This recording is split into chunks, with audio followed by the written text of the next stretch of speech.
Chapter 4. On the way back to my apartment, I did what I could to come up with a plan of attack. For reasons of my own, I was actually pretty excited at the idea of seeing the inside of Stable, but like everybody else, I knew next to nothing about it. What little I did, including the only possible method of entry, I knew from Sned. I had the notes I'd got him to make after being released from there, with numbers on his forehead, but they were very patchy. He didn't understand why I was so interested in the inside of a neighborhood I could never go into, and he wasn't in the best of moods at the time. There was no point going back into Red to talk to him now.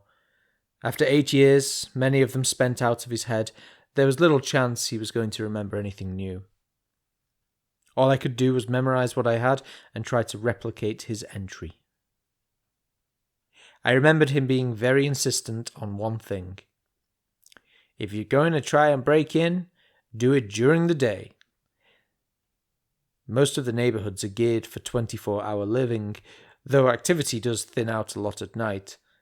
It's only places like Red that go full on all the time.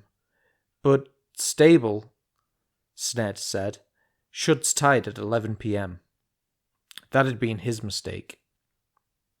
He'd broken in at night because that's generally what you do, but found himself the only moving person.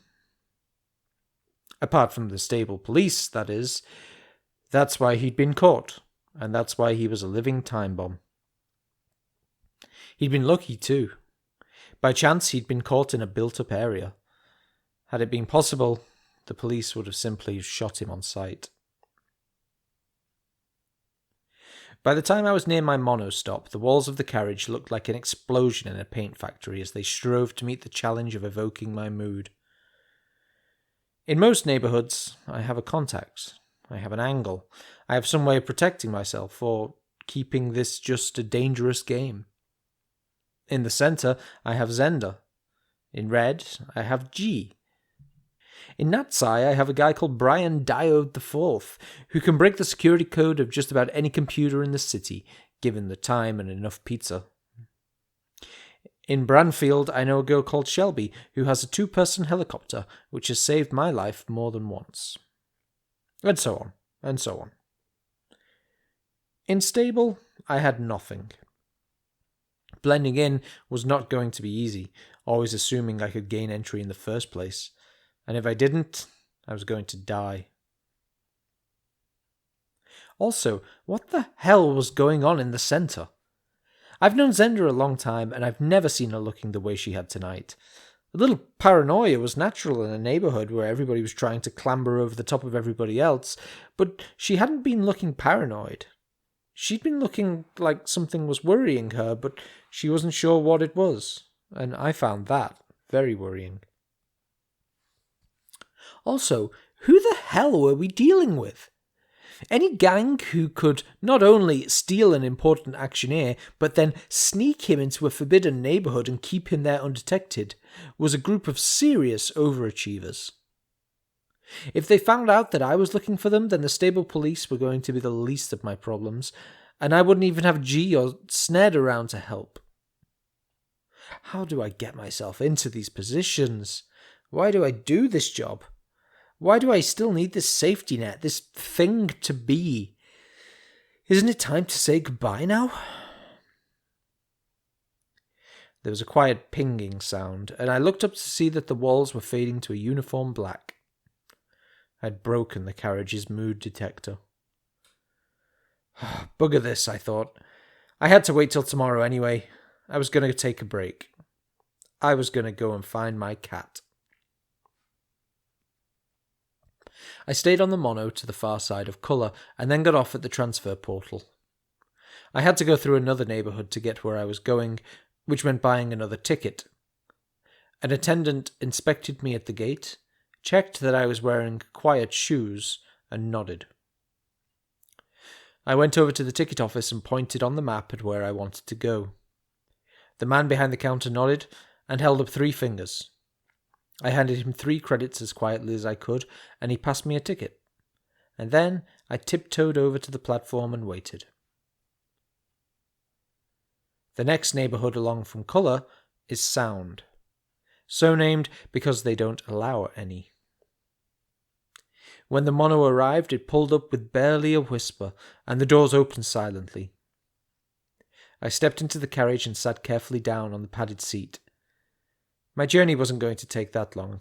Sound isn't very big, thank Christ. It gives me the creeps. The carriage was empty. The Sounders have 1 hour every evening where they're allowed to go into a small room and shout their heads off, and I was bang in the middle of that hour. I still couldn't make any noise, though, as the carriages have microphones all over the place. If you make any noise, a silent alarm goes off somewhere and they come and throw you silently off the mono, and you have to walk silently down the streets instead, which is even worse. So I sat and I thought, trying to calm my mood and also to remember as much as possible of what Sned had told me about Stable. There wasn't much. The neighbourhood had been forbidden right from the start, when the city reorganisation had started to take place. Stable had simply built a wall around itself, shut out the sky, and severed all connections with the outside world, pretended that it didn't exist. The first generation knew it did, of course, but they were forbidden to tell their children. They were happy not to. The first generation stayed in Stable because they liked it that way. They were all dead now, and the 6th and 7th generations had no idea that the outside world existed. As far as they knew, the whole planet, apart from the area where they lived, had been destroyed in a nuclear war. They could walk up to the walls and see through windows, and sure enough, outside was just a barren red plain blown with radioactive sand.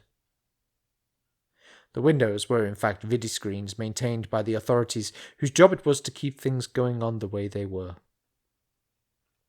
The very last thing those authorities want is for anyone to make it in from the outside. It would blow the whole thing and trash hundreds of years of desired deception. Desired because I'm not talking about repression here.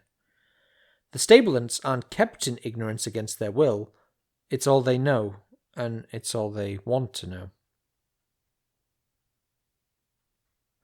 A couple got on the mono and tried to engage me in conversation, but as my signing isn't too hot, it was a rather stilted dose of social interaction. They'd clearly been shouting and looked flushed and excited, obviously keen to get home and make mad, passionate, silent love. After a while, they left me to my own silent devices, although they did keep both pointing at my shirt, giving me the thumbs up and smiling broadly. I couldn't work out what they meant. At the portal exit, I stood still for a moment, gearing myself up, flexing my weirdness resilience muscles. Sound is a weird neighbourhood, but where I was going now was far weirder. I was going into cat neighbourhood. A long time ago, some eccentric who'd gained control of a largely disused neighbourhood decided to leave it to the cats. The place was a complete mess, falling down, strewn with rubbish and debris. He forced the few remaining people out, built a wall around it, and then died, making it irrevocably clear in his will that no one was to live there henceforth except cats. Oh, thought everyone, what a nut. We'll leave it a couple of years and then move in. A cat neighbourhood, ha ha ha. Then the cats started to arrive. From all over the city, one by one at first, and then in their droves, the cats appeared. Cats who didn't have owners, or who had cruel ones. Cats who weren't properly looked after, or just wanted a change. Cats in their hundreds, and then thousands, and then hundreds of thousands moved into the neighbourhood. Interesting, everybody thought. After a while, a few people decided to visit the neighbourhood, and they discovered two things. Firstly, if you don't love cats, they won't let you in. They simply will not let you in. Secondly, that there was something very weird going on. The rubbish and debris had disappeared, and the buildings had been cleaned. The grass in the parks was cut, and the whole neighbourhood was absolutely and immaculately clean. Ah, interesting, everybody thought, slightly uneasily. The lights work. The plumbing works.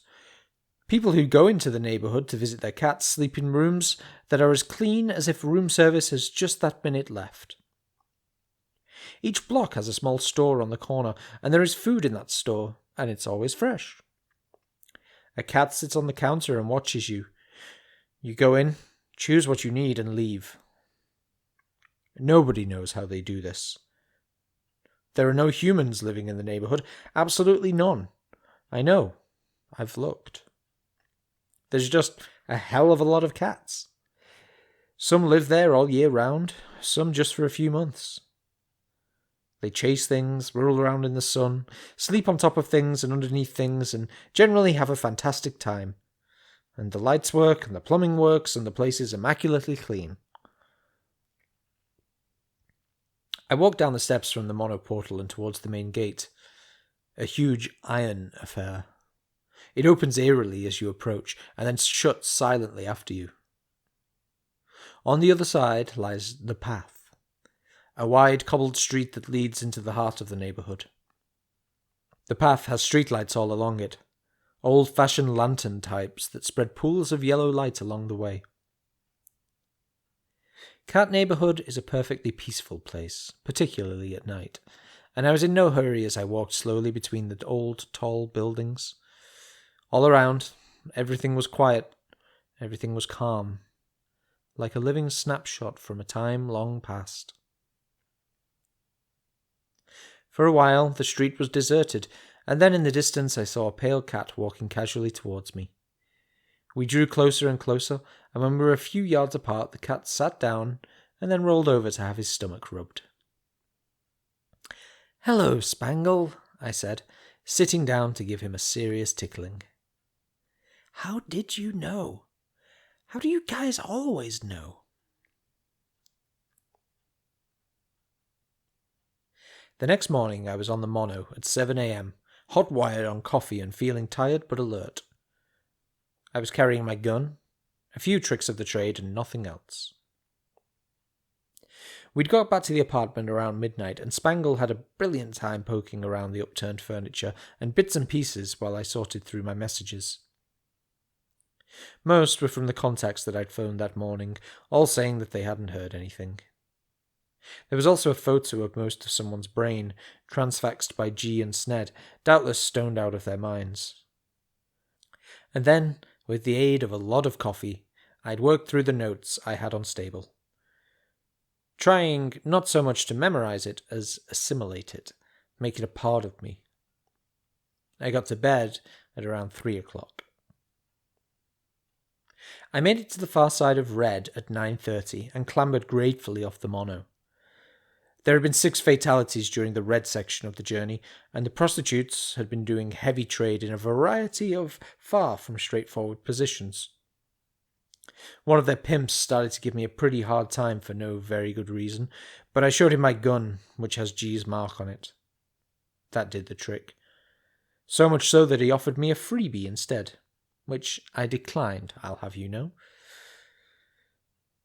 The far portal in Red is always deserted. The next neighbourhood is empty. There's no reason for anyone to get off there.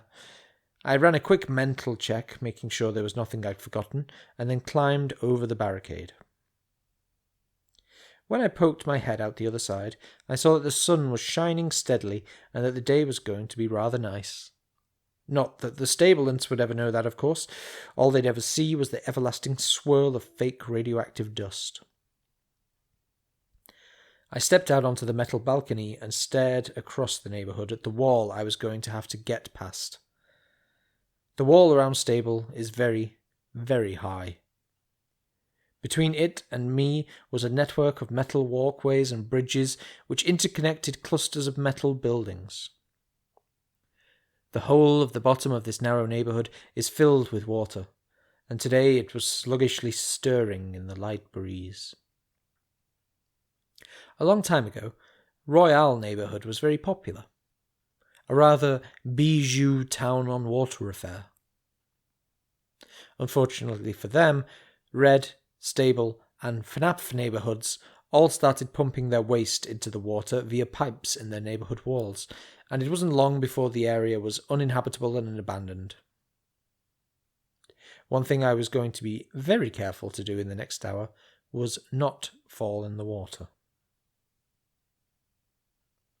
Like Who, the abandoned buildings in Royale are empty husks, and I walked carefully to avoid making a clang which would echo around the town.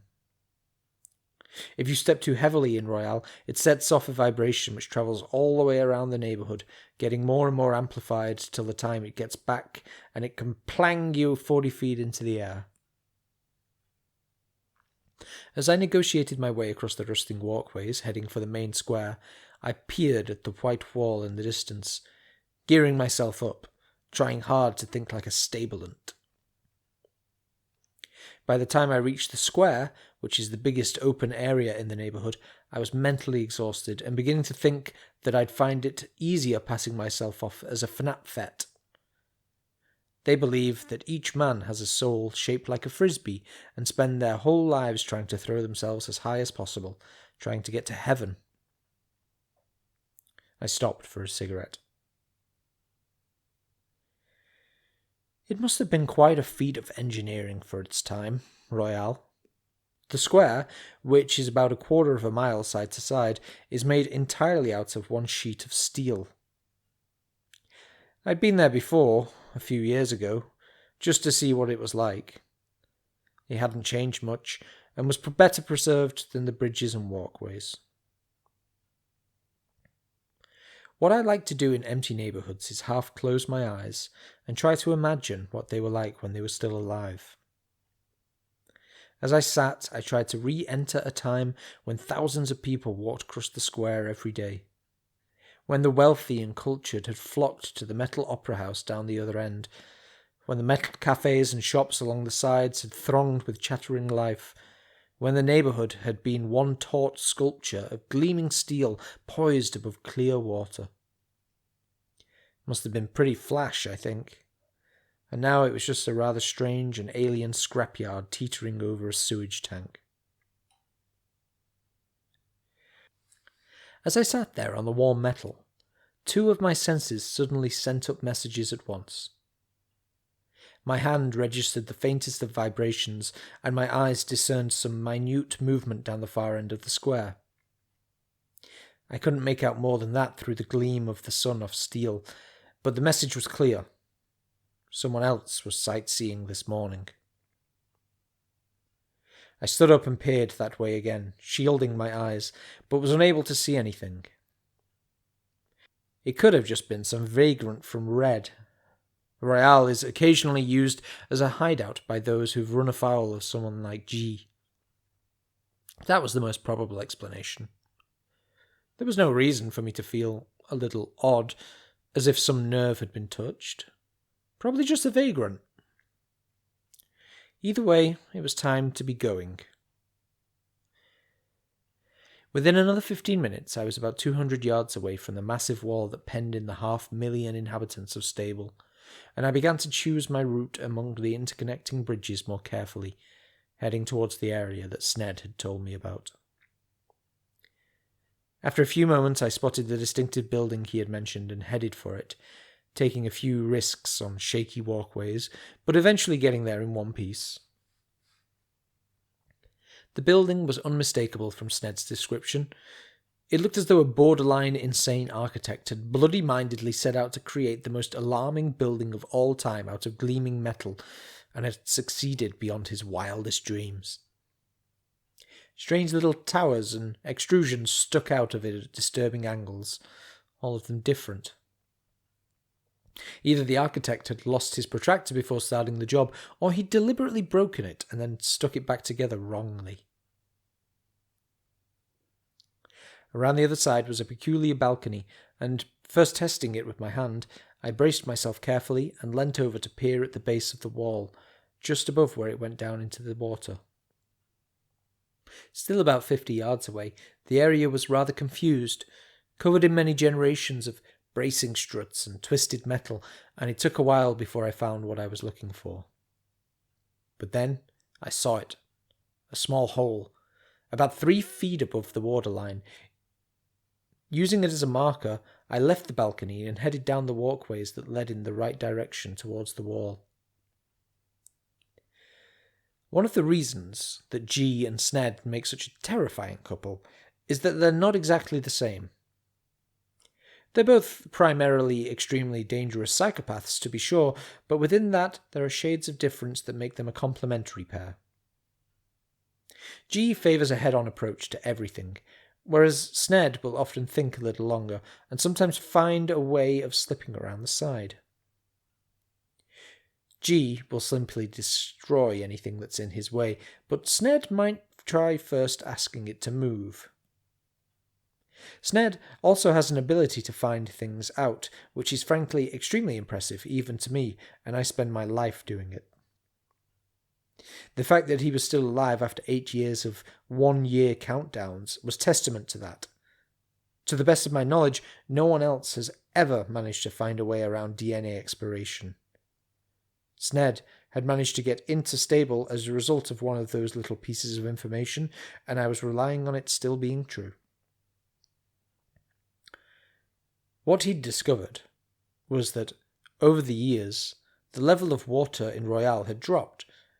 Not by much, it was still hundreds of feet deep, but enough to reveal the earliest external waste pipe that Stable had built over 2 centuries ago. It had been replaced by a whole system of outlets which were below the present water level, but the pipe had never been blocked up. It was used by Stable police to gain access to the outside wall for maintenance work, and in the old days to eject intruders once they'd had their biological time bomb set.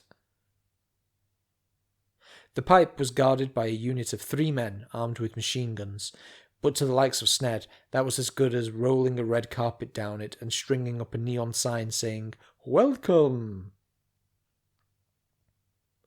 He'd crept in the hole that night 8 years ago, annihilated the guards and gone running out into the neighbourhood looking for fun, unfortunately not having found out about the 11 o'clock shutdown. As I got closer to the wall, the pipe entrance began to look bigger, but it was still going to be a bastard to get to.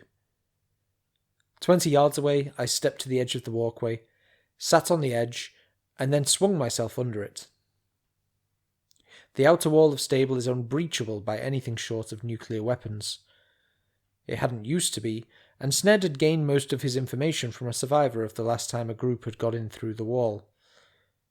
Now it was impassable, so I didn't expect Stable police to be wasting their time keeping too strict a watch on the surrounding walkways. But you never know. So I made my way to the end of the walkway by swinging along underneath. A few yards before it reached the wall, the walkway stopped, destroyed a long time ago by Stable authorities. Just visible in the weathered rock ahead of me was the dim outline of where a large portal had once been. It was filled in tightly, and gave me a bit of an eerie feeling, as if I was about to try to break into a huge mausoleum, a tomb, which had been bricked up with people still alive inside it. The next bit, I realised as I swung gently underneath the walkway, was going to be a bit of a challenge. The next bit was going to be pretty damned intrepid. With nothing to push against, I had to generate the forward swing to carry me over almost 2 yards of water, with enough momentum left to spare to give me time to grab hold of something on the other side. As I tensed and relaxed my muscles, limbering up, I scanned the area below the hole, trying to spot something that looked like a handhold rather than a means of killing myself. I couldn't see anything.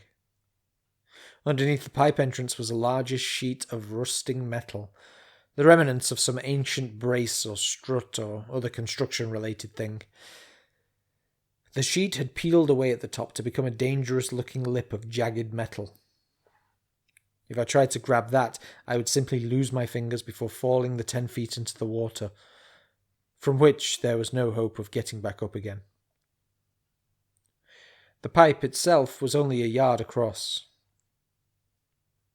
I estimated my chances of swinging myself neatly into it in a crouched position, as the lunatic's Ned had done, at just less than nil. Bollocks, I thought. My arms were beginning to hurt. Bollocks. I might have hung there all day, or as long as my arms held out, had I not suddenly been given a massive incentive to move. There was a rush of air in front of my stomach, and a fraction of a second later I heard the soft fip of an energy rifle shot. As I looked around wildly, the same thing happened again. Some bastard was shooting at me. Intensely concerned at this development, I started to swing back and forwards as hard as I could, simultaneously craning my neck around to see where the shot was coming from. I couldn't see anything, but a winding ricochet off the top of the walkway 30 seconds later removed the minimal chance that it had been an accident. Somebody was actually shooting at me. They really were. I couldn't get over it. Give me a break, I thought. Surely I have enough grief on my plate as it is. The stable police must have posted someone to guard the hole from the outside. That's who I'd seen in the square. I stopped craning and sheltered my head behind one of my arms, now swinging back and forth at quite some speed. As I swung back, another energy bullet slashed through the air where my stomach had been the moment before, and I decided I had to get the hell out of this position. Another shot spun behind me as I swung forward, and I realized that I was going to have to go for it soon. The bullets were getting closer and closer. As I swung back, I braced my wrists and tensed my arms. When I reached the highest point I was going to, I whipped my arms as hard as I could, waited until I was speeding forwards, and let go. I came closer than I can say to screwing it up. I'd been so intent on flinging myself off as hard as possible that my feet went too far ahead of me, and for a terrible moment it looked as though I was going to end up smacking into the wall back first, smashing my skull in the process. I jacked my legs down and thrust forward with my arms, achieving semi-upright flight just in time to slam painfully into the wall just to the side of the pipe. As I fell, I scrabbled out with my hands, and the right one caught the lip of the outlet. I whipped the left over to it, and for a moment my fingers slipped down the old masonry, but then they held. A bullet smacked into the rock a foot from my head. Christ on a bike, I thought irritably. Why not blindfold me and set my clothes on fire too? Desperately, but carefully so I didn't slip, I hauled myself upwards towards the lip of the pipe. My right arm was in far enough to get a minimal grip on a groove in there when a bullet cracked into the wall again, this one much closer. Solid, I thought, and just heaved. I was up over the lip and into the pipe in one surprisingly fluid movement, in time to see a large chunk of rock disappear out of the wall at the level where my lungs had been seconds before. I scooted up the tunnel a couple of yards until I was safe, and then I sat down heavily, chest heaving. Things, I realised, had gone from crap to really traumatically crap. There was no further sound of gunfire, but the guard outside would surely be radioing the ones inside that an intrusion through the pipe was in progress. I'm pretty tough, actually, by most people's standards, but I'm not Sned. If they knew I was coming, then 3 machine-gun-toting guards were going to be more than I can handle. Unfortunately, there was nothing else I could do. I couldn't go back because the guard would be standing there, sight steady on the entrance to the pipe. Even if I sped down, he'd be able to get me as soon as I hit the water, and I didn't want to die by being shot full of holes in a lake of turd soup. It struck me as somewhat undignified. There was no point in rushing up the tunnel firing my gun. A blanket fire of energy would cut me in half and quarters and eighths before I got anywhere near them. There was a bend in the pipe about 5 yards ahead, and that seemed to be my only potential hope. If I waited and they eventually crept down to me, then there was a tiny, minimal, infinitesimal chance that I might be able to get one or more of them first. My position would still be absolutely terrible, but I wouldn't be dead. Soon afterwards, perhaps, yeah, but when all you have is a few minutes, each one of them seems fairly precious. Each couple of seconds is worth having. I crouched down and waited, gun ready. On impulse, I fumbled the portable vidiphone out of my jacket and called my apartment. I told the fridge to make sure that Spangle was fed regularly and to alert the store if it ran out of cat food. I think it sensed that I was in a serious jam, and it dispensed with the usual back chat and wished me luck. There was still no sound from the pipe up ahead, so I quickly called Zender's office and got Royan on the screen.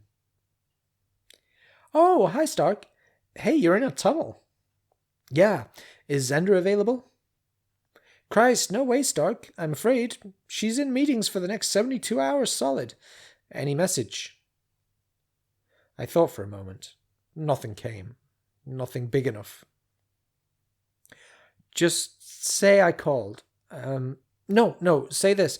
Say I said to remember the waterfall." "Sure thing. Remember the waterfall. You got it." "Thanks, Royan." I heard a sound up ahead and cut the transmission. Hugging the wall as tight as I could. Each shot was going to be critical, so I braced my arm and held my torso as steady as I could, waiting, I knew, for death. After everything I'd done, everything I'd seen, the distance I'd travelled, it was going to end in being gunned down in an ancient sewage pipe on an unimportant job. And I found I cared, strangely. A few years ago I wouldn't have done. Something had been changing in me recently, stirring and flexing beneath the surface. I'd started to feel worse, but to care more. Something was happening, but I didn't know what. And now, it looked like I'd never find out. Then the sound came again, and my arm wavered slightly. It was very faint, but I thought I recognized the kind of sound it was. I opened my mouth slightly to let the noise get to my eardrums through the eustachian tubes, as well as my ears, and I strained every nerve to hear. It happened again, and my mouth dropped open wider of its own accord. It was laughter. The sound was definitely laughter.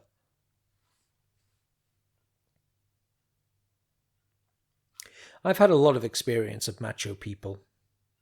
In the last 9 years, I've worked for, with, and against a wide spectrum of soldiers, policemen, lunatics, hitmen, gang members, and I've met a lot of if it moves, shoot it, and if it doesn't, shoot it until it does kind of guys.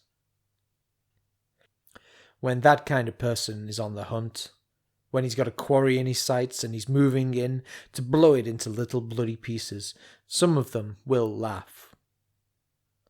A few laugh with nervousness, with a last-minute realization of the enormity of what they're about to do. Some will laugh heartily, desperately proud and strong, and some will laugh the thin giggle of the completely and utterly deranged as the twisted devil inside them peeks out to do its work. None of them, however, have ever laughed with the guttural, lewd good humour of the sound I could hear echoing down the tunnel. It wasn't a pretty laugh, but it was a genuine one. The conclusion was obvious, but so unexpected that I took a while to look at it from every side. Men who are on their way to kill someone do not laugh like that. At least one of the guards was laughing like that, therefore they weren't coming to get me. They didn't know I was here. That might sound like thin reasoning to you, but it's the kind that has kept me alive over the years, and I've learnt to trust it. I realised I was still in with a chance, in the short term at least. The guy who'd been shooting at me wasn't a guard. He couldn't be, because otherwise he'd have contacted the others and they wouldn't be laughing like that. So, who was he? He had to be a member of the gang which had stolen Auckland. There was no reason for anyone else to try and kill an intruder. The clever bastards had posted someone outside on the off chance. This was both good and bad news, of course. It meant that I was on the right track, which was good, but it also meant that the gang were even more together than I'd thought, which was not so good. But as it meant I wasn't necessarily going to die in the next 2 minutes, I decided that, on balance, it qualified as good news. Absolutely top quality news. News out of the top fucking drawer. I dissuaded myself with difficulty from throwing a street party and settled for re-evaluating my position. It was, I realised, just as if everything was going according to plan. That wasn't as good as all that, but it was okay. The gang was a problem I was going to have to deal with anyway when the time came. What I had to do now was just carry on as I'd intended. I knew my intrusion plan was only so good, but I felt so relieved that anything seemed possible, and I started to creep quietly up the pipe. I carefully made my way around the first bend and saw that there was at least one more to go. A faint glow was coming down the widening tunnel, and the sound of more laughter. I reached the final bend and flowed around it like an oiled shadow or something similarly quiet. About 20 yards ahead of me was a desk, bulky and big-boned in dark wood. A guard was sitting at it, with his back to me, and another was lolling on a chair on the other side. There were only 2 guards. Not only that, but they were paying no attention to the outward end of the tunnel, but drinking out of plastic cups and swapping tales of unlikely sexual prowess. These were not crack troops, wired up and itching for action. They were just a couple of cops, bored but content with their lot, sipping coffee and cheerfully telling each other fibs which both knew the other wouldn't believe. The guns on the desk weren't machine guns, but a pair of old-fashioned revolvers. Maybe Sned had been the last outsider to make an intrusion, and after 8 years security had become a little lax. What I couldn't do was risk the sound of shots echoing up the tunnel, so I had something else in mind. I crept forward inch by inch until I was little more than 10 yards away, and then stopped. The tunnel was becoming too light, and I didn't dare go any further forward. I felt in my jacket pocket for the device, steeled myself, and then snapped forward at a sprint. I got to within a couple of yards before either noticed me, and that was far enough. By the time they were rising to their feet, I was vaulting onto the desk, judging my landing so that one foot kicked the guns off onto the floor, and then I spun around and kicked the lamp very firmly into the wall. It smashed, plunging the tunnel into utter darkness, and then I leapt off the desk and after a few yards hurled the device back in their general direction. It hit the desk and detonated with a barely audible crump, and the 2 guards immediately started sneezing, coughing, and sniffing. Then I ran like hell. As I sprinted soundlessly up the tunnel, I kept to listen out for sounds of pursuit, but they soon faded into the distance. A hacking cough reached me every now and then, but that was all. The device I had thrown was a flu bomb. Anyone within 2-yard range when it detonates instantaneously goes down with a really dismal dose of flu. Runny nose, headache, chesty cough, aching muscles, the whole works. Not in the least fatal, but all you want to do is go home, wrap up warm, and watch old films while drinking gallons of hot lemon and honey. The absolute last thing you feel like doing is pelting down a dark tunnel after some lunatic and possibly being shot in the process. It just doesn't appeal. I knew they'd be back there somewhere, dutifully trudging up the pipe and miserably complaining to each other about the aches in their backs, but as far as catching me went, they were out of the frame. After a few hundred yards, the tunnel opened into a dimly lit room, and as I sped through, I noticed an elevator in one corner. That was obviously the way the guards got down here, but as it doubtless opened in a police station, it was of no use to me. After the room, the tunnel returned to its previous size, and I raced up it, knowing that I didn't have much time. After another quarter-mile, I came to a junction, and following Sned's route, I pelted up the left fork. The gradual upward slope of the pipe was levelling out, and I guessed that I was only now a few yards below street level. I ignored the first ladder that I passed, and the second, but when I came to the third, I leapt up at it and shinned quietly to the top. Above me was a manhole, and I paused for the briefest of moments, forgetting about the centre, about red, about sound and Natsai, and just thinking, stable, stable, stable. The world is very small, I thought, and I like it that way. I am very lucky and content to be here, because outside the wall is a lethal wasteland. I know because I've seen it, I've heard about it, I learnt it in school. We tried expansion, we tried to go further than we should, and look what happened. The whole thing was a complete disaster. No, I'm really very happy where I am. Oh look, it's 11 o'clock, I think I'll go to bed. Then I shoved the manhole up, moved it to the side, and popped out into the street. Chapter 5. And finally, the man points again, the rate of inflation has fallen for the third month running to 4.5%. Colette Willis, gold medalist in the stable games, has broken the 100 meters breaststroke record for the fourth time.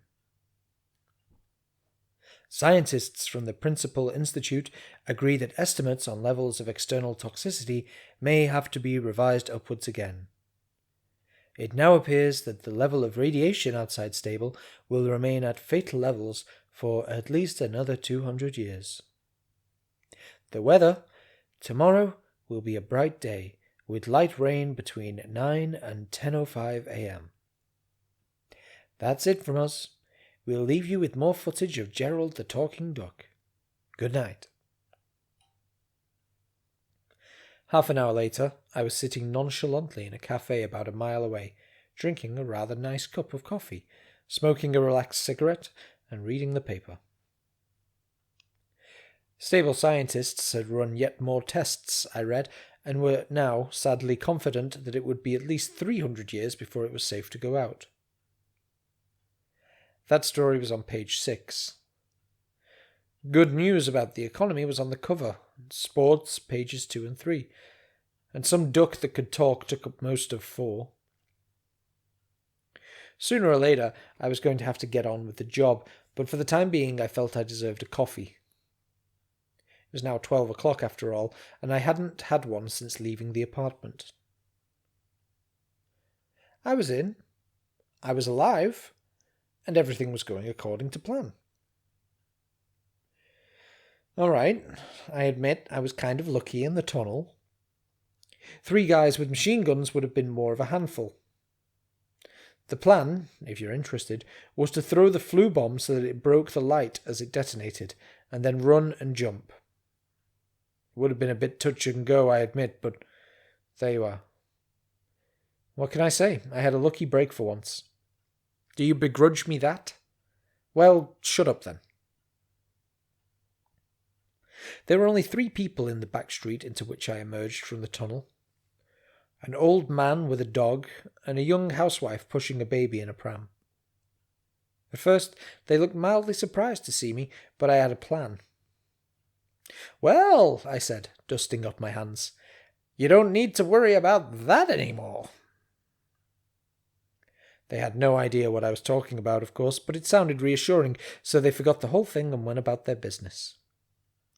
I strode confidently up the street, head held high, quietly content that everything was so nice in here when there was only a radioactive wasteland outside. I turned the corner into a busy shopping street and slowed my pace to an apparent dawdle, looking in the windows and taking in the scenery. I say apparent because, although I took care to look just like one of the strolling masses out on a Saturday afternoon, I was actually making sure that I got some distance between the wall and myself. Stable was actually rather nice, I decided. The ceiling of the neighbourhood was so high that there was enough atmosphere and haze to partially obscure the fact that it was there at all. The wide streets had trees dotted along either side, and every now and again there was a little park. No one was using a portable phone or trying to one-up other people on their knowledge of staff motivation theory. They weren't using a prostitute or casually disposing a body. They were just lolling about on the grass or walking their dogs. The goods in the shop windows were all very old-fashioned, but nicely designed. The whole place was like a time capsule, a living museum of life. There are older places in the city, but none where life is still lived the way it was. You can see fragments, but not the whole picture, and it made me feel very nostalgic. Zany, five-wheeled cars pulled slowly through the crowded streets, and the phone kiosks clearly weren't built to allow you to see who you were talking to. I hadn't realized how weird being unstable would actually feel. This was all they knew. As far as they were concerned, this is how things were. They still had neighborhoods with a small N, and little houses with driveways and gardens. They still had two-dimensional televisions. They still lived together as families and knew where their grandparents lived. These people didn't know about the planets, and they didn't know about the stars.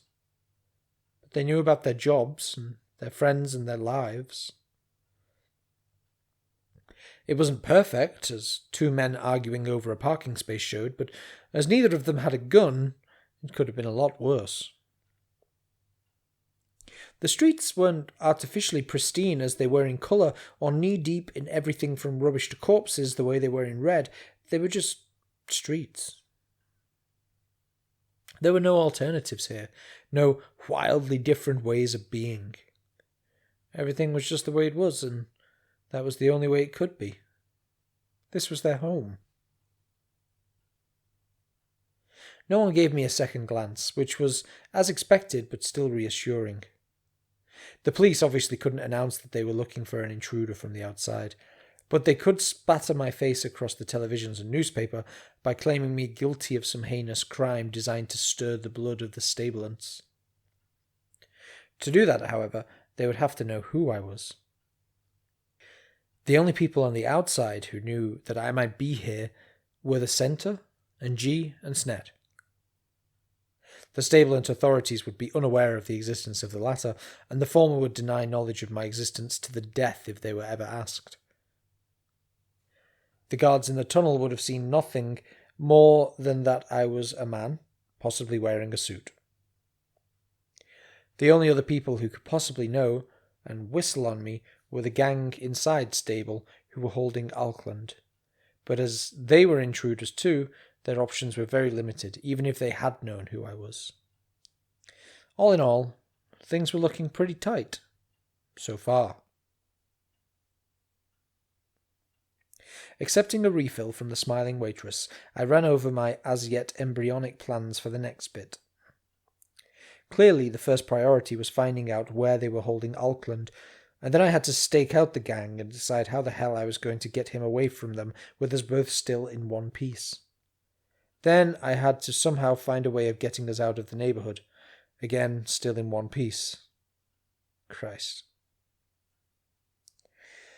I decided to concentrate initially on the first problem, because until I'd solved it, I couldn't deal with the other, even more depressingly difficult problems. That's the way I work, you see. Doing what I do, there's no point trying to come up with some kind of unified, start-to-finish, A to Z plan before you begin. It isn't possible because you don't have the information, because you don't have the time, and in my case, because I simply can't be bothered. I pulled out the map of the neighbourhood I'd bought earlier and opened it over the table. This was all I was going to know until I found Auckland, and seeing the interlocking grid of streets and neighbourhoods laid out in front of me helped to concentrate my mind a little. I had no contacts, no angle, and my videophone was turned off because I couldn't risk its transmissions being detected. There was only me and these streets which I didn't know, and somewhere in there was Auckland. There were two main lines of thought I could follow. A gang of outsiders were not just going to be able to melt into the background. They wouldn't have the history, the jobs, the houses. Therefore, they were going to have to be holed up somewhere. In a rundown area where people came and went, or a hotel. Somewhere where itinerants were to be expected. The alternative was to assume that the gang were actually from Stable itself, which A, struck me as extremely unlikely, and B, would take me back to square one, because they could be hiding out anywhere. The first task in front of me was therefore actually relatively simple, and one I'd done countless times before, albeit in easier circumstances. I was working out where you'd hide in a neighbourhood. Within a couple of minutes I'd narrowed it down to only 2 areas, which cheered me up a little bit. I wasn't going to have to slog my way through every street in the neighbourhood. Given that Stable was closed to the outside world, they didn't have quite the call for hotels that parts of other neighbourhoods did. What hotels were there seemed to be concentrated in one area on the north side called Play. I got the impression from the blurb on the map that in the absence of there being anywhere else to go, they'd turned a quarter of a square mile into a sort of low-key resort, the place to stay when you had a holiday. It didn't look very spectacular from the photos, a stretch of artificial beach by a river mainly, but I guess that if there was no alternative, then it was the best that there was. The other area that looked promising was a small enclave in the centre of the neighbourhood, a few blocks either side of the railway line. Something about its position and the way it backed onto warehouses and railway depots told me that if there was anywhere in Stable where derelicts went to do their thing, this is where it would be. Quickly finishing up my coffee, I set off in the afternoon sun. It was artificial, of course, but still rather nice. It took me about half an hour to walk to the run-down area of the neighbourhood, and as soon as I realised that I'd found it, I began to strongly suspect that this wasn't where they'd be. It was too anemic somehow, too thin. I'm a bit of a connoisseur of disaster areas in neighbourhoods, and I can tell what they're like immediately. This was not a place where you'd stash guns or run a drug peddling concern. It was too clean, too flat. I can't describe exactly what was missing, a sense of fear or possibility or something. There were a few derelicts around, sure, and it wouldn't be my first choice of a place to hang out, but it was nothing. It had no atmosphere, no sense of inwardness or community. Somewhere had to be not quite as nice as everywhere else, and this happened to be it. That was all. Of course, to a really clever gang, that might just be what they were looking for. A nowhere land that no one really cared about. Not nice enough to want to live in, but not bad enough to keep bugging the council about.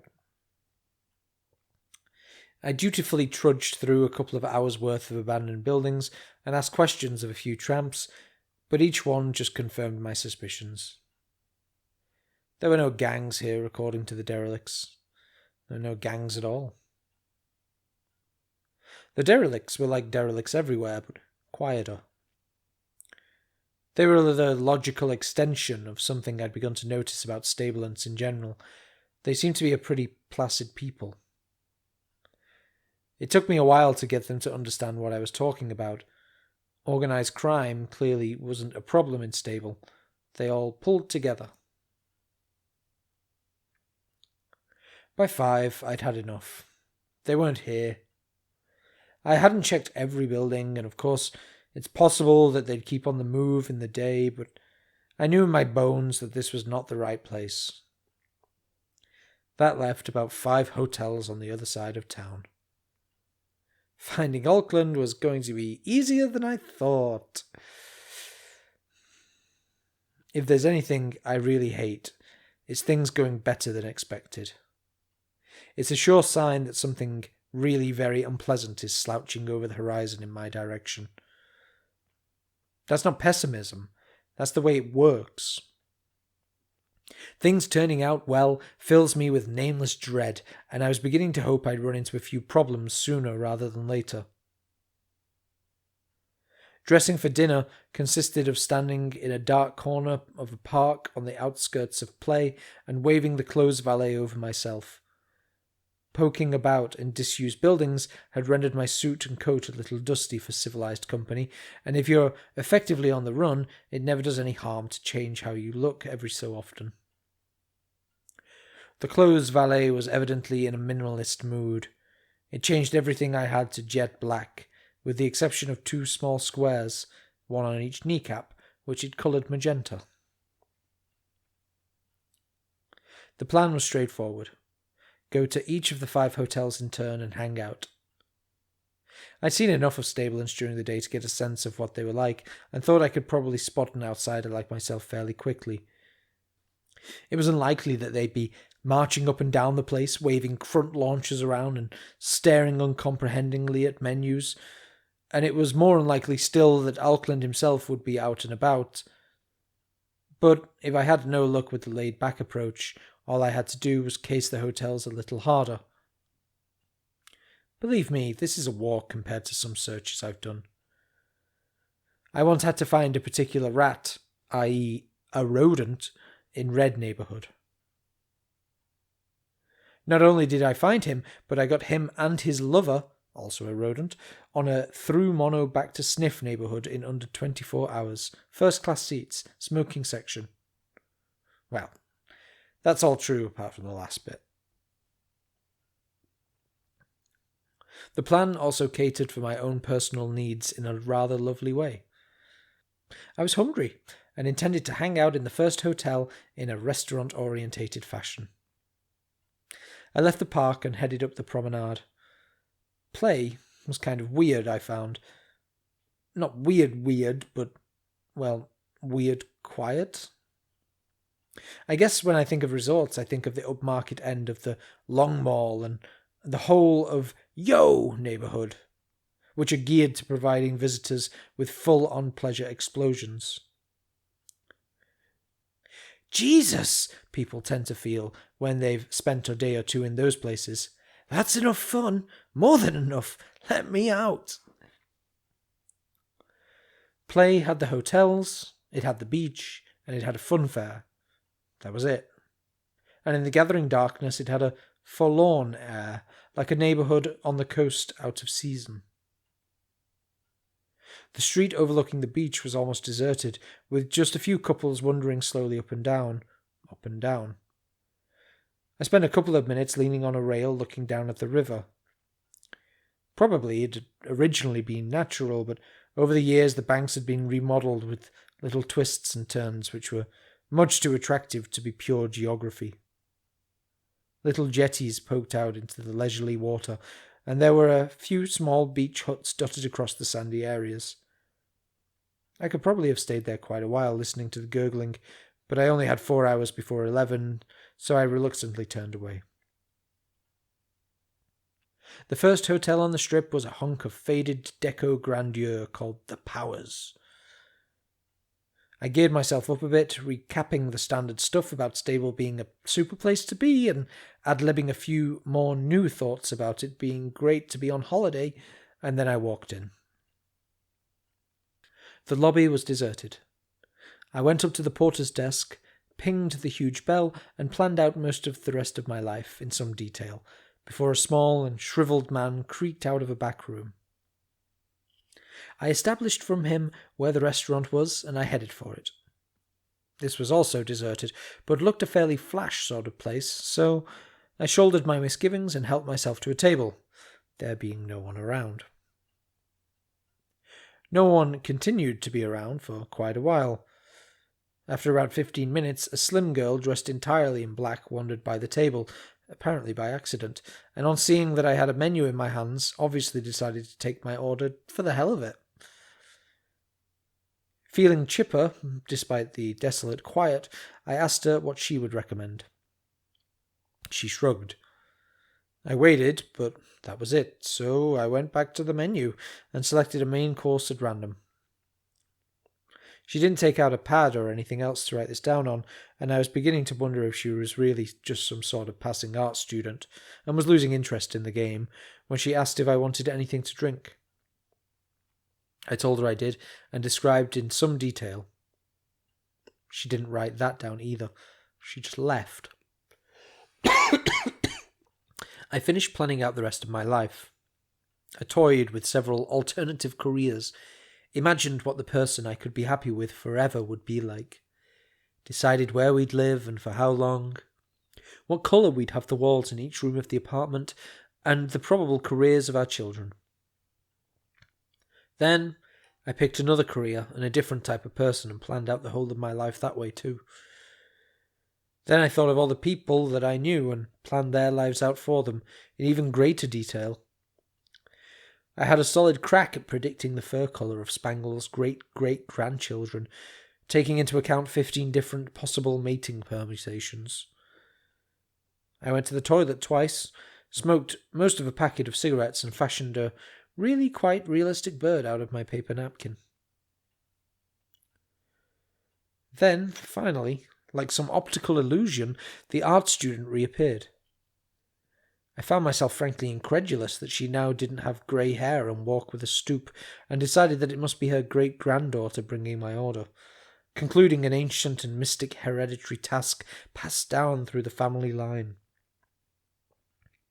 She swayed over to the table and plonked a glass of something that clearly wasn't what I'd ordered in front of me, followed by a plate, and then she disappeared again.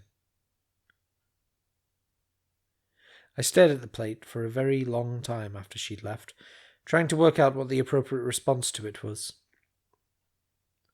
Dark brown triangles of substance lay on the plate, partially overlapping each other, with a few strands of green substance spread over them in a net-like way. There was also a small pool of something else. Everything put together would have combined a volume, I think, of maybe a little over a cubic inch. I leant over my plate again and stared quite closely at the stuff on it. It could have been whale brain. It could have been modelling clay. Without recourse to the techniques of forensic science, I simply could not tell. The overall effect was so entirely dissimilar to anything that I have ever thought of as food that for a time I felt compelled to consider other possibilities. That it was the art student's current collage project, perhaps. Or a stylized plan of proposed shopping centre, seen from the air, placed in front of me as a discussion point while I waited yet longer for the actual food. In the end, I decided to try eating it. I really couldn't afford to waste any more time. I cut off a mouthful of the triangular stuff and dipped it in the pool of whatever the hell it was, and after one chew all of my previous confusion disappeared. It was definitely a model of a shopping centre. Pushing the plate away from me, I took a sip of my drink. I don't know what it was, but it had alcohol in it, so I decided I'd finish it with another cigarette before pushing on to the next hotel along. When I looked up, I immediately noticed that someone else had entered the restaurant and was sitting about 6 tables away, gazing benignly at the menu. For a long time I just stared at him, my cigarette burning closer and closer to my fingers. It was Auckland.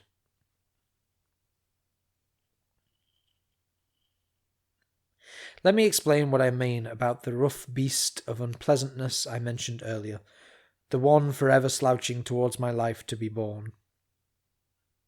There is a little god somewhere whose sole function is to make sure that there's a lot of grief in my life. The rough beast doesn't just visit me occasionally, there's a regular fucking bus route. Most of the reason for this is that I end up with the jobs that no one else could handle, but part of it is this little bastard god who sits there keeping a steady eye on the grief meter, giving the lever a jog every now and again. What's happened, I suspect, is that someone on the other side of the universe has made a pact with the guys in charge, selling his soul for a grief-free life.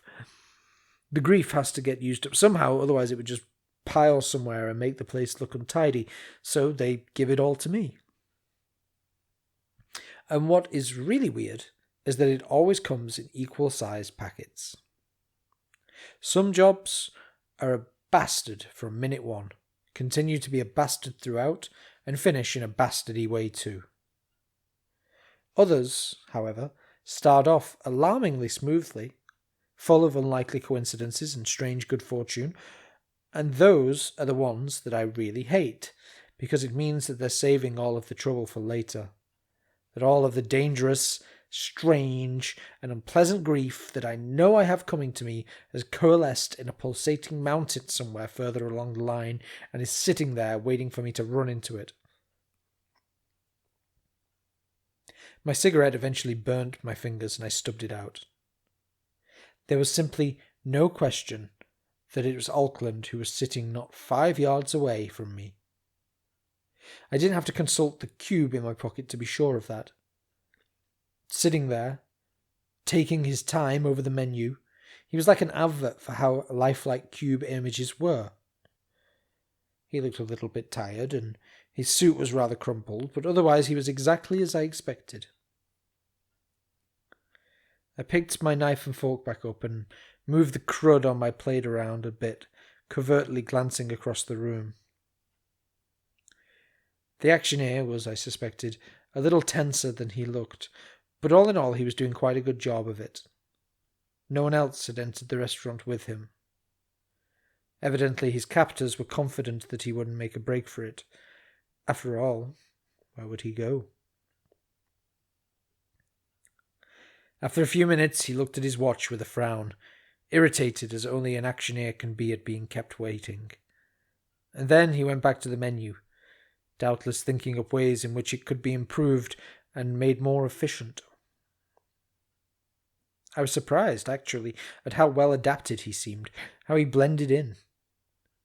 He almost looked like he was on holiday, which, for someone who was being forcibly kept from doing billions of things, showed fairly high levels of resignation. When the art student eventually appeared and wandered within shouting distance of his table, he looked up and smiled vaguely. "Hello, my dear. How are you this evening?" "Fine, thank you, Mr. Auckland. And you?" "Oh, fine, fine. Relaxing nicely, thank you. So, is there anything worth eating on this badly designed menu this evening?" "No, not really. The chef said he thought the chicken a la Turk with strawberry yogurt and braised sunflower seeds probably wouldn't do anyone actual harm, but he didn't seem too confident." I was gobsmacked. I really was. I'd done my very best to be charming to the art student, which was probably more charming than you'd expect, and I hadn't got a single word out of her. It just went to show what looking like a harmless professor does for you. I haven't described what I looked like, have I? Well, remind me later and I will. It's not that bad, but it's kind of uncompromising. Every face says something, but the deal with mine is that though you might not like what it's saying, you have to admire the strength of its convictions. "What does it look like?" Auckland asked doubtfully. The waitress thought for a moment. "Strange." "I can't say I'm surprised. Well, I suppose I'll have to risk it." "Anything to drink, sir?" "A glass of wine would be rather nice. Any idea how long it'll be, to the nearest day?" "Well, he's already cooked one thing this evening, so you'll probably be a bit tired, but I'll try and hurry it up for you, sir." "Thank you, my dear." Auckland beamed endearingly, handing her his menu and settling back down to gaze benignly around the room. I flagged her down as she passed and asked for the check, lighting a cigarette and settling down for a long wait. She was back before I'd finished it, however, with both my check and a salad for Auckland. For God's sake, he hadn't even ordered one, and there he was eating something within minutes.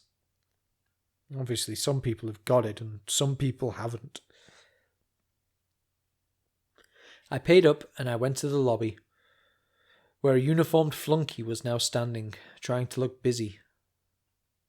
Maybe this was the off-season, or perhaps this was the least favoured of Play's hotels. It was certainly a good choice for a gang to hole up in. Passing myself off as one of his party, I asked which room Auckland had, and the flunky was glad to help. He told me twice. It was such a novelty to have something to do, and when I asked him where the bar was, he practically carried me there. For the next 2 hours, I sat unobtrusively in the bar, flicking through magazines and keeping an eye out. I decided to wait until after shutdown before I did anything, and the bar was conveniently placed for making sure nobody I was interested in left the hotel without my knowing. A few couples were dotted around the bar, and a handful passed through on their way somewhere else, but no one who didn't look like they were stable-born and bred. Either the gang were lying low in their rooms, or were out and about and stable. I considered asking the lobby flunky for a list of registered guests, on the off chance that I might recognise any of the names, but I decided that would look too suspicious. Just before 10 o'clock, Auckland passed by the door, heading towards the stairs up to the rooms. But I didn't follow him. I knew where he was going.